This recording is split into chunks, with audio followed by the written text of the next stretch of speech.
নমস্কার বন্ধুরা, আশা করি আপনারা সকলে ভালো আছেন। আর ভালো তো থাকারই কথা, কারণ যেখানে মায়ের কথা, মায়ের নাম হয়, সেখানেই তো আনন্দধাম। আসুন, পরমামি জগৎজননীতে আজকের নিবেদন কি সেটাই জানা যাক। গত পর্বে আমরা গদাধর অর্থাৎ শ্রী রামকৃষ্ণ নিয়ে অল্প বিস্তর কিছু পাঠ করেছিলাম ছোটদের সারদা দেবী থেকে। হ্যাঁ, এতে আপনাদের মনে হতেই পারে যে বলছি সারদা দেবীর গ্রন্থ, এখানে আবার গদাধর আসছে কোথা থেকে। কিন্তু দেখুন, ঠাকুর আর মা কিন্তু আলাদা নয়। হ্যাঁ, হতে পারে দুটি দেহ, তবু তাদের আত্মা এক।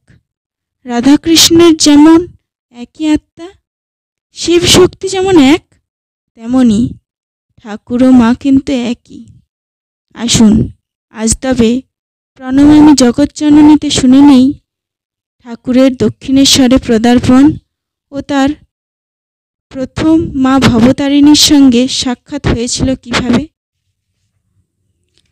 দক্ষিণেশ্বরে মন্দিরে গদাধর। এই সময়ে রানী রাসমণি দক্ষিণেশ্বরে কালী মন্দির প্রতিষ্ঠা করেছেন। রামকুমার এই কালী মন্দিরের পূজারী নিযুক্ত হয়েছেন। গদাধরও সঙ্গে আছেন। তিনি আপন মনে ঘুরে ফিরে বেড়ান আর নির্জনে গিয়ে মায়ের নামগান করেন। এইভাবে কিছুদিন গেলে রানী রাসমণির জামাই মথুরবাবু গদাধরকে একদিন দেখলেন। গদাধরকে তার খুব ভালো লেগে গেল। তিনি চাইলেন গদাধর যেন মায়ের মন্দিরে কোনো কাজ করেন। বাধা ধরা কাজে আবার গদাধরের ভয়ানক আপত্তি, তবু শেষ পর্যন্ত রাজি হলেন। ঠিক হলো তিনি মায়ের বেশকারীর কাজ করবেন, অর্থাৎ মাকে সাজাবেন। শিল্পী গদাধরের কাছে এ কাজ মনের মতো, তাই তিনি করে আনন্দই পেতেন। আর মাকে এমন সাজাতেন যে লোকে অবাক হয়ে চেয়ে থাকত। ক্রমে রামকুমার বৃদ্ধ হলেন, পরে মারা গেলেন। গদাধর এই সময় থেকেই মায়ের পূজার ভার নিলেন। কিন্তু তার পূজা সাধারণ পূজার মতো ছিল না। মাকে পূজা করতেন এমনভাবে যেন মা সাক্ষাৎ তার সামনে দাঁড়িয়ে আছেন। জলজান্ত জীবন্ত মা, একটা নিষ্পাণ মূর্তি মাত্র নয়। এইভাবে পূজা করতে করতে তার মনে হলো, কই মা যে আমার পূজা নিচ্ছেন তার তো কোনো প্রমাণ নেই। তিনি তো আমার সঙ্গে কথা বলেন না। এরপর থেকে পূজা করতে করতে তিনি অভিমানী শিশুর মতো কাঁদতেন। বলতেন, মা তুই দেখা দে, কৃপা কর। তুই তো অতীতে কত ভক্তকে দেখা দিয়েছিস, কতভাবে তাদের কৃপা করেছিস, কিন্তু আমার প্রতি তুই এত নিষ্ঠুর কেন? শুধু যে পূজা করার সময় মা মা বলে কাঁদতেন তাই নয়, সব সময়ই তার মুখে মা মা শব্দ। দিনের শেষে চোখের জলে বুক ভাসিয়ে বলতেন, আরও একটা দিন চলে গেল মা, কই দেখা তো দিলি নে। বলতে বলতে মাটিতে মুখ ঘষতেন, এমনভাবে ঘষতেন যে কপাল, নাক, মুখ, গাল কেটে যেত। দরদর করে রক্ত পড়ত। তার কান্না দেখে ভিড় জমে যেত। লোকে ভাবত বুঝি সদ্য মা মারা গেছেন তার, তাই অমন করে কাঁদছেন। রাতে তিনি প্রায়ই খেতেন না, রাতের পর রাত ঘুমাতেন না, ফলে শরীর ভেঙে যেতে লাগলো।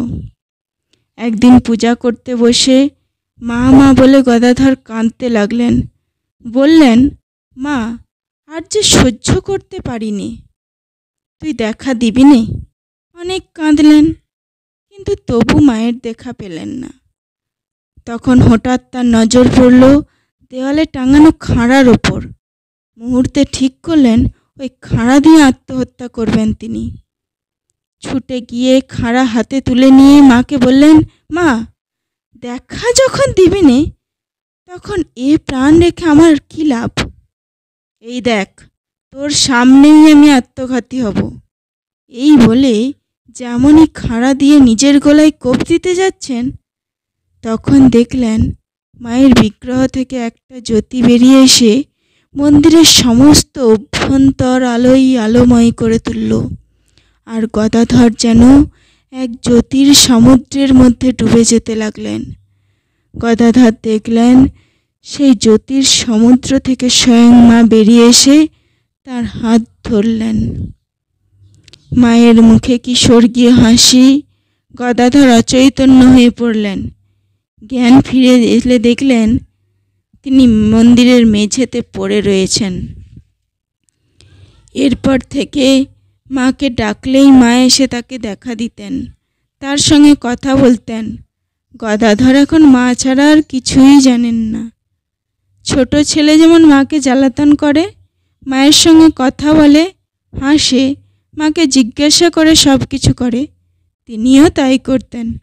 পূজা করতে করতে হয়তো মায়ের পূজার ফুল নিজের মাথায় রাখেন, পূজার নৈবেদ্য নিজেই খেতে আরম্ভ করেন। তার ব্যবহার দেখে লোকে বলাবলি করতে লাগলো তার মাথা খারাপ হয়ে গিয়েছে। নমস্কার, আজ এই পর্যন্ত থাক। জয় ঠাকুর, জয় মা। আশা করি এই পাঠ আপনাদের ভালো লাগছে। ভালো লাগলে চ্যানেলটিকে লাইক ও সাবস্ক্রাইব করে দেবেন ও প্রিয়জনদের শোনাতে শেয়ার করবেন। ধন্যবাদ।